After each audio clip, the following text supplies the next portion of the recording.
2021 was such an eventful year for me.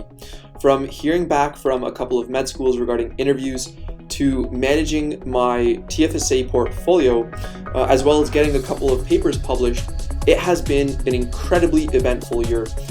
This video, we're going to focus on my performance relative to the markets for my TFSA portfolio and my crypto investments and how I fared. So stay tuned. This is something that I like to do just to keep being honest with my channel. And so if you do enjoy this video, please be sure to give it a like, subscribe, and join the Discord, or check out some of the links down below in the description. So stay tuned.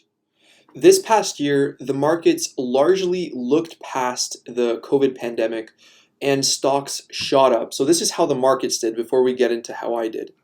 So it was a wild year, but from the stock market turned in a solid performance for 2021. Except for a few sell-offs, the S&P gained 26.9%. Now, that's a huge move for the S&P.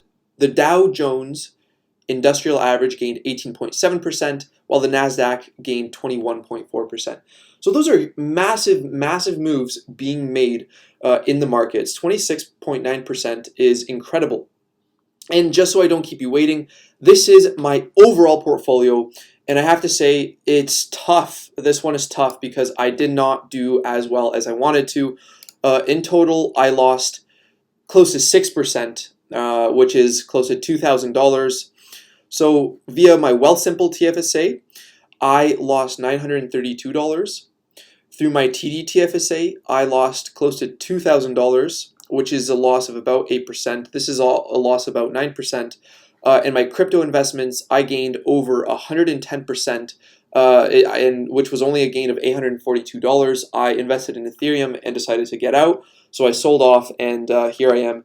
But of course, it's a speculative investment, so I didn't want to invest too much money. And so if you combine all those together, the total value of my portfolio as it stands today is $33,556, with a total loss of, again, close to $2,000, which represents close to 6% of my portfolio. And the way I did this was basically you divide your total gain or loss over your total portfolio value, multiply that by 100, and that gives you the percentage. So that is my full portfolio in a nutshell. I'm 23 years old. I have $33,000 invested. And if you'd like to follow more on this advice, be sure to, of course, subscribe to the channel. But yeah, let's just take a look at my year in review. If you're interested, first, I got a couple of interview acceptances. This one was kind of a bit surprising. And I got selected for an interview to the Pathway MD program at Harvard Medical School. That was just, like, to me, such a huge accomplishment. I've been working towards this goal so far. And so I think it's good not only to look at, okay, how did you do financially, but how did you do overall? And so this was a huge move for me. I already had the medical school interview for Harvard. I think it went well. Of course, it was over Zoom and not via any other means. So that was huge for me as well. I also published 3 papers, and to me, that was just an incredible year. As I'm trying to increase my scientific rapport, it's just really nice having 3 papers published despite the COVID pandemic. And so that's just like my life outside of investing. Is I also am a researcher at Dalhousie, and so if you're interested, be sure to check out my Google Scholar, for example. So that's my Google Scholar. And so let's just, again, now we're getting into my investing. So overall, in my TD TFSA, total balance is looking at $22,000. I have $21,000 invested and around $1,600 in cash. And the main reason my portfolio is doing so bad is because I invested in a lot of speculative assets. We're talking about a lot of small to mid-cap stocks that got absolutely destroyed in 2021. That was the main driver of my portfolio going down. Okay, so here it is. Yeah, TD TFSA, we're looking at $22,600. And if you want to see my Wealthsimple overall, let's just refresh this. But in the meantime, let's just take a look at my overall performance in my TD TFSA. like I said, down negative 8.38%. And this was for January 1st to December 31st of 2021. So again, like compared to the overall markets, I got absolutely destroyed. Like they have about, you're looking at the S&P, add 27% plus 8%, they have about like 35% gain on me. And again, this is what happens when you risk your money on speculative stocks. I didn't sell out of any stocks unless I gained, and we'll just take a look at that in a second. So I don't know why this is still loading, but anyways, this is my Canadian portion. So these are stocks that are available to invest on in the Canadian markets. And so Avant Brands, that's an MJ brand.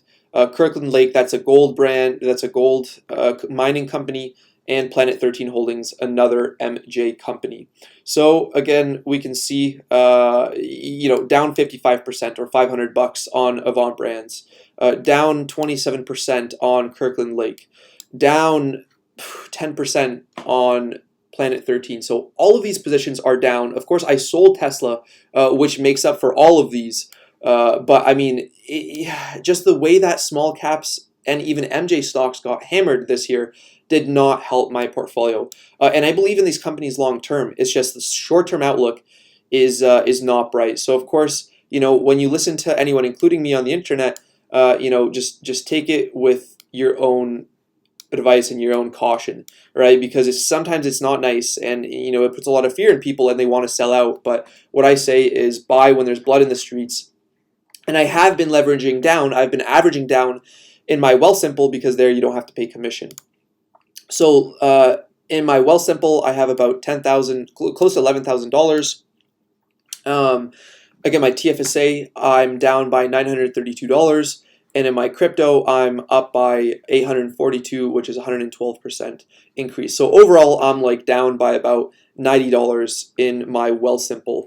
And again, you already saw the whole overview, which we can look at after. And so in my Canadian portion of the TFSA, I got $21 in dividends. So, I mean, nothing crazy. But I sold off Tesla when it was at, I believe it was around $900. I think that's still a good move. I mean, I believe in Tesla for the long term. I just think it's so overpriced that I was not willing to spend any more money on Tesla. So I gained $1,000. Total gain there on just the stuff that I sold for the year. I mean, you're looking at about $1,030. So if you compare that to how much I'm down is by about $1,000. Overall, I'm slightly up on my investments for the year for my Canadian TFSA. But my US TFSA is what really, really destroyed me. So let's just take a look. I don't know how much I can increase this. But basically, NAT is a top loser, sitting down at 70%, down $1,300. NAT is an oil tanker company. And I mean, yeah, nothing really to say here. Just got absolutely destroyed. So, I'm still holding on because I think there's no way I'm going to sell at $1.77. I bought it at an average cost of $5.70. Hyliion, this is a Class 8 electrification company. Again, this is a small cap. They got decimated this year. I'm sitting down at 80%, down $1,300 US. Alibaba, I only have 10 shares in this account. I have more shares as I cost average down. I also cost average down on Hyliion in my Wealthsimple. Alibaba down 46%. Oof, average cost was $241. Price right now is $129. I mean, I think Alibaba is an amazing opportunity. I don't think that they're going to get delisted just like Didi did, which is basically the Uber of China. But again, just wrong time to invest. I kept averaging down, but yeah, it just sucks to have so many losses here. Corsair Gaming, a gaming company, not much to say here. I believe in this one in the long term. A large hedge fund sold out of it. So again, just kind of bad timing on my part here. And also a mid-cap stock. They just did not do well. Eighth Point, this is a data security analytics company for Microsoft. Their price $6.20. This was a SPAC deal. I bought 70 shares here. Oof, average cost $14. So not doing well. PaySafe down 70%. This is a leader in iGaming. It's a UK company. Again, just not doing well. Solo, whew, again, down 68% here. I didn't buy too many shares, bought 70. But again, another small caps play that got decimated. Wynn Resorts. This is kind of a COVID play. Average cost was $108. I still believe this in the long term. It's just right now with Omicron, not looking too good. So yeah, down 5% on Verizon. This is a 5G play, a telecommunications play, and a massive dividend play. They have a pretty decent dividend. Warren Buffett also likes this stock. I'm not obviously worried about this in the long run, down 5%. Pretty big position relative to the rest. $2,100, average cost of $57. Price right now is $54, but I'm not too concerned. I think 2022 is going to be the year of consumer defensive stocks, such as Verizon, of dividend-paying stocks, such as Verizon. Salesforce, this is a high-tech company. I actually didn't even buy into Salesforce. I just got these 3 shares after Slack got acquired by Salesforce.